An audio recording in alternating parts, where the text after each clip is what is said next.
Hello and welcome to episode 6 of The Weekly Wash. Unfortunately, I'm a few days late on this one and I'm a little bit sunburned, as you can tell from my nose, but I'm here and I'm recording, so that's what matters. For those of you new to the series, I'll explain what the hell this actually is. The Weekly Wash is a video newsletter where each week I pick out 3 things that I've found significant value in or enjoyed, and then I share them with you. It's my belief that by sharing and supporting good work, we can encourage and positively impact the future production of more good work. So that's what this is. Anyway, you came here for the goods, so here come the goods. First on the menu today is a book. And I'm picking right from the top shelf here because this is a book that I've actually read more than 3 times. And I don't like rating things or putting things in order of my favourites. But if I had to, this book would probably be in my top 10 books of all time. The book that I'm waffling on about today is Alan Watts' The Wisdom of Insecurity. And I've been revisiting Alan Watts' book recently, probably for the 4th or 5th time, because I've been writing a short series of pieces on the topic of security and the folly that we perform in constantly grasping for it. The Wisdom of Insecurity is perfect reading for me writing this series because it's about exactly that topic.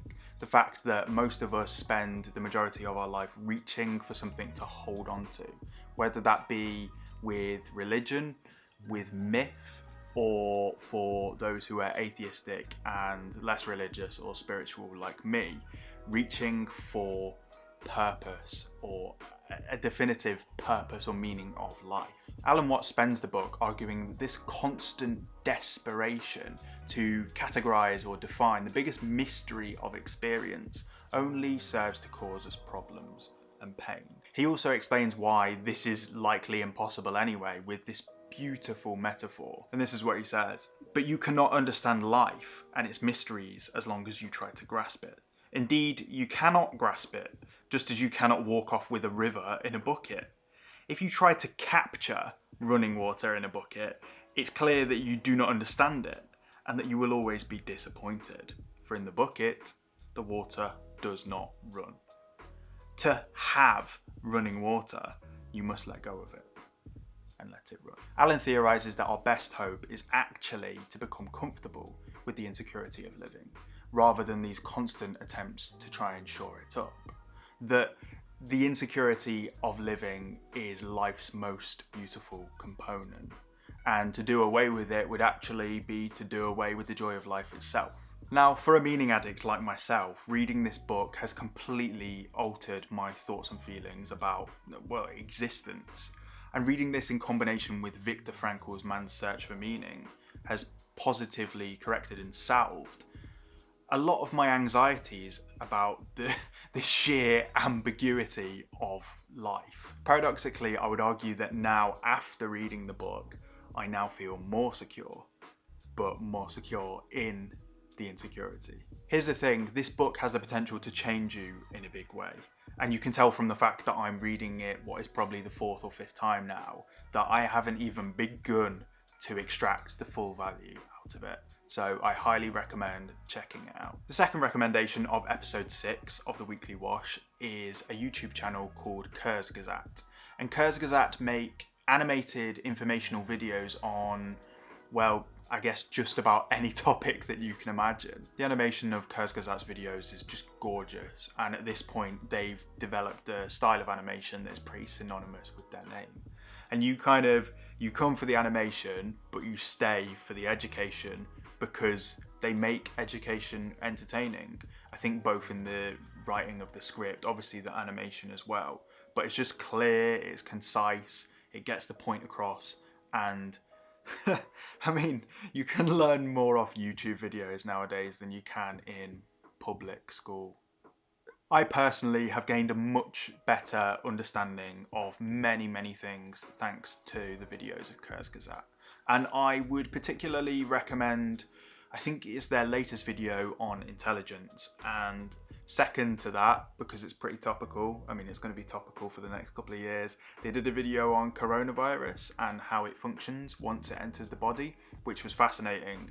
Actually, that was quite early on in the pandemic, so the information might have been updated by now.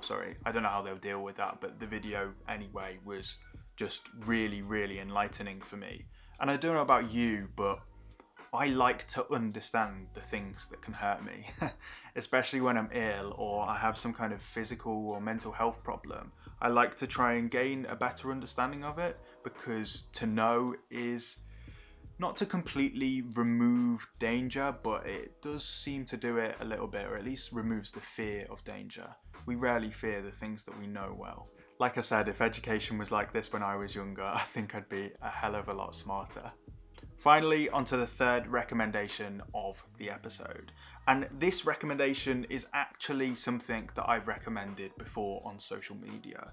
In abundance, maybe. But I feel that it's really important to reiterate the value and keep sharing something that has added so much value to my life.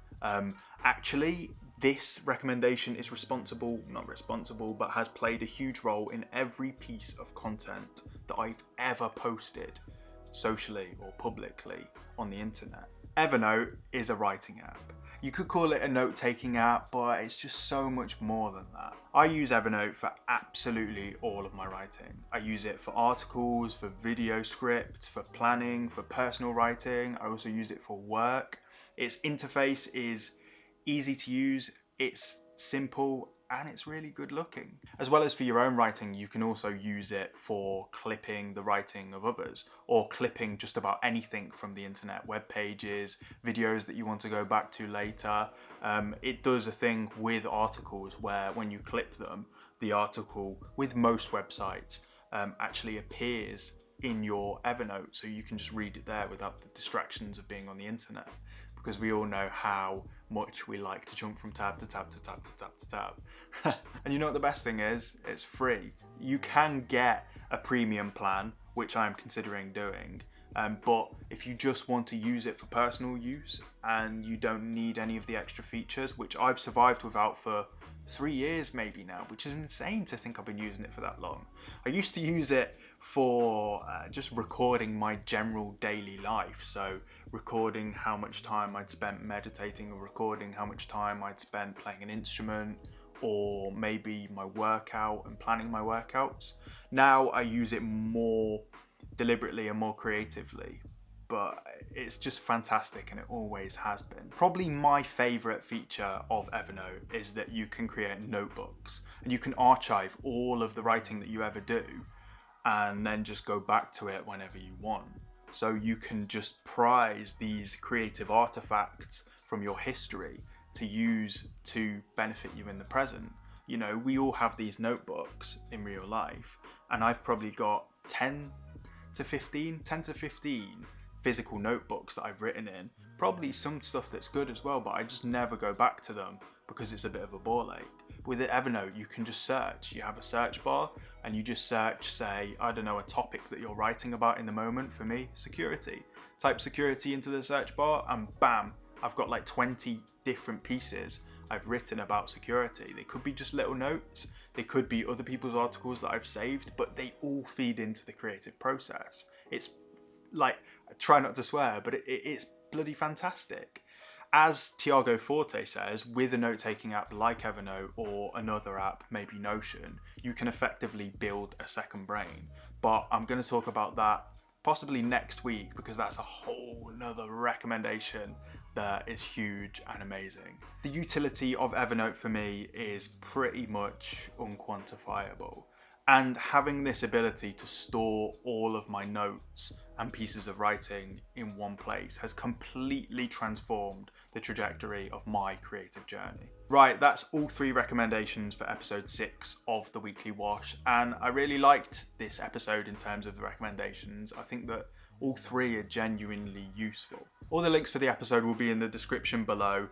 They'll also be on my website, jackandthewash.com, where you will find my writing. You will find some film reviews, which I need to do a few more film reviews, and I need to add to my books page, but I have been consistently updating my writing page, so feel free to go and check some of those pieces out. I try my best to write well and interestingly. You can be the judge of that. If you've enjoyed this or any of my episodes of the Weekly Wash so far, then like the videos, subscribe to my channel, and hit me up, man. Just send me some recommendations. What's changed your life? What do you consider to be a highly valuable thing?